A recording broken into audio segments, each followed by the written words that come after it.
What's up, ladies and gentlemen? Showtime is Blazer King with King's Critiques, and we're back for the Monster Wants to See Me, because my dyslexic ass thought that's at episode 6, but it's actually episode 8. Regardless, I'm not actually dyslexic, but sometimes it really does feel like it with things like 8s and 3s and 6s and 9s. Anyway, seems we're going to the next one, where that untrustworthy person, who totally probably is a yokai, is about to get Hinako into her own grasp. But what kind of things does she have to discuss with her? It seems, based on the title of the episode, that things could go somewhere interesting, for sure. You can let me know your thoughts ahead of time, though, in the comment section down below, as well as it'd be appreciated to let the video run through the limit of the watch time, hit the like button, subscribe, and all of that good kind of stuff. That said, let's just get into it, shall we? You know, the episode just started, and you're already coming off with all sorts of aggression. I'm just saying. Well, yeah, of course. Which, again, proves that she's more of a friend than she's letting on, because, like, anyone else doesn't really care. Even if she is trying to make Hinako as happy as possible, it's not like, you know, she'd care about her to that level and just kind of let her deal with her own thing. But no, she protected her feelings about the matter. I don't think that's quite how... You know what? Sure. Yeah, honestly, I'm kind of with Miko on this one, like... Saying what you did to her a bit ago, that was pretty insensitive, so to say you're not insensitive, I'm not sure about that one, Chief. Well, to answer just in a general sense of, you know, continue living in pain, maybe not the alone part in, you know, a literal sense, but more in the emotional sense, I don't know, I kind of feel like the other side is more tempting. You know, taking the appearance of her mother, though, definitely, or at least something similar to, definitely leaves the vibe to that's intentional. Oh no, she said the M word out loud, just like a toddler does to their teacher. Shit. No, to be like her, yeah, I mean, she totally could take that vibe. You know, people can do that at any age, theoretically. And honestly, it's a decent personality trait for people to have that parental bit, you know, at a lower age. So when they get to that higher age, if they get to the chance to be parents, they're not, like, bad at it. You know, there are a lot of bad parents out there nowadays. A lot. Oh, that's not, like, foreboding or anything, having an axe fall at random. Talking about a child that died. Not, like, symbolic. Perhaps by chance. Oh shit, the voice is morphing. Oh, that is not a fun fact. Yeah, I wonder. Oh. Okay, that is actually not where I saw that coming from. Yokai senses! And the first one that goes running to save Hinako is Shiori. So, like, just saying. Oh yeah, there's some kind of big trouble there, sweetheart. She's about to get very much bludgeoned, stabbed, chopped, eaten, who knows, maybe all of the above, maybe not even in that order. No, that is probably not a good idea. We will go find her, don't worry. That is a very bad excuse, all things considering. And now she's like, you know, you are way too trusting. That is something else. What's wrong, Hinako? I thought you wanted to die. Didn't you wish to perish? Wish to be eaten by a monster? Or is that only when it's a pretty monster? Not one that looks suspiciously enough like your mother that she was able to gain your trust and get you into a closed room that weirdly she let you out of. No, she just weirdly has her tongue hanging out from the back of her head, with all sorts of other talons, tendrils, and tentacles. So it happened after the fact of your human life. That can happen. Pretty sure there's a lot of yokai that happens with. You know, Yukionas are one of them. Okay, now you're specifically talking shit about her friends. Again, she's running even though she does want to be deceased. So, like... Granted, I would rather be torn apart by Shiori as well instead of this thing, but I digress. And now she's even questioning herself. Why is she running when she truly wants to be dead? Again, unless that desire has been specifically given to Shiori, despite the, lack of friend conversation earlier. Well, you've had protection. Really? You're gonna burn her for moving when, you brought down that axe? She's gonna get tetanus shot after that. Eh? When did that happen? Like, yeah, no, when did that happen? Because, is it like putting her off from wanting to eat Hinako because of that? Did she basically, label it as her food and not many other smart yokai are going to try and take a crack at her? And then Shiori just interferes and fucking wrecks her anyway. Are you sure?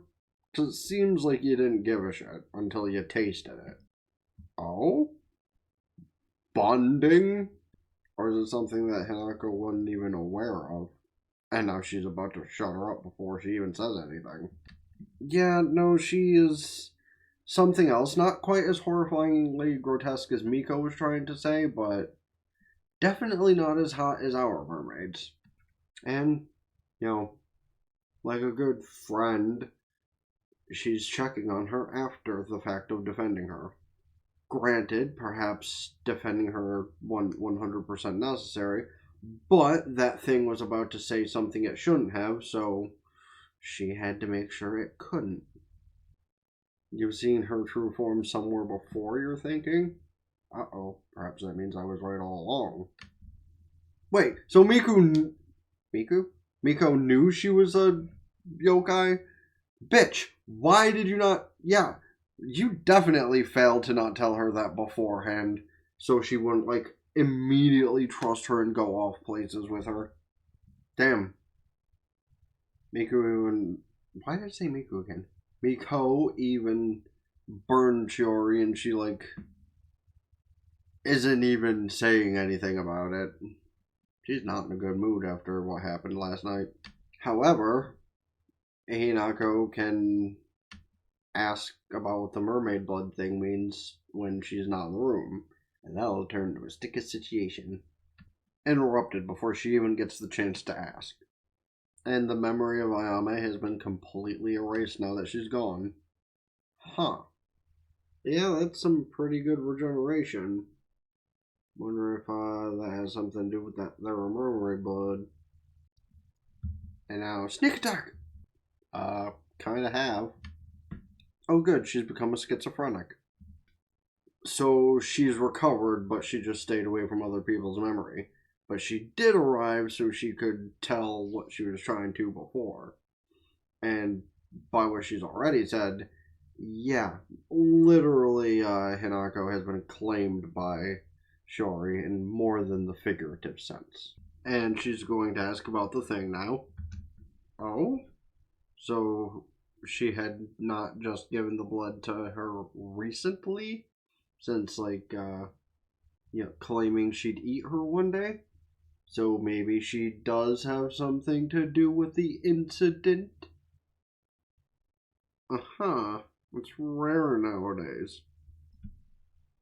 Though what does that exactly mean that happened? Does it mean that Shiori was involved in the accident on purpose? Or that she is the only reason that Hanako's alive? Because maybe that voice that spoke to her to go on living wasn't that of Miko like I had originally thought, but was that of Shiori. Because maybe she didn't have anything to do with the accident. Maybe she did. Suppose that's still to be seen. You don't think. But how can you remember with the tricks they can pull? For now. Wait, was that to imply that they'd be more than friends? Because, they kind of are sometimes, probably, as well. So, oh, and what's that supposed to mean as well? Just the general yokai smell? Perhaps. Or maybe more. Oh, wait, what's she about to say? Or is she gonna be, ambushed by, Shiori? So maybe her full intention isn't to actually eat her. Maybe she's just like saying that to get her hopes up and strive her to keep on living a happy life. Again, hands out. Okay, I'm glad we got at least one more episode. But anyway, it seems like we got a bit of new art, so I'm gonna let that pass for a little while. Oh. Now, was the child napping, or did she kill her and that was what she regretted doing and that ended up getting her killed? Well, seems like that answers that. Yeah, totally thought she was about to be ambushed at the end of the outro there. Well, at least she didn't, like, get completely eviscerated, so she was allowed to live on and just, like, leave. Though, based on what she said, I'm gonna take these out because I'm gonna drink after I'm done. What exactly is Shiori's purpose with everything here then? Because maybe she's still willing to eat Hinako just for the sake of helping her, move on eventually. Or, like I thought, maybe her intention all along hasn't been to, let her die. It was to help pick her spirits up over time. Maybe it was just one of those in general handheld out moments like I had said before. But suppose we'll see. I imagine we only got a few episodes left in the season because standard anime length was like 11, 12 or whatever. But you can let me know your opinions on what you think's gonna go down soon. I have thoughts on where it could go down. Maybe some sort of unneeded hate from Hinako. But we'll see whether it be the next episode or anything after. That said, don't forget to drop a comment on your thoughts. Let me know about any other shows, movies, etc. I should check out this season, next season, or in general. Please don't forget to hit the like button, subscribe to the gaming channel in the description, ring both bells like Facebook, follow Twitter, and Blue Sky, keep updated with things. TikTok, Patreon, you get the full video unedited over there. And go follow Twitch, subscribe for benefits, can do so Twitch Prime for free, helps me out immensely for the temporary, this for the long term. And until next time, Ben the Blazer King with Kritique, saying ta-ta for now. Peace.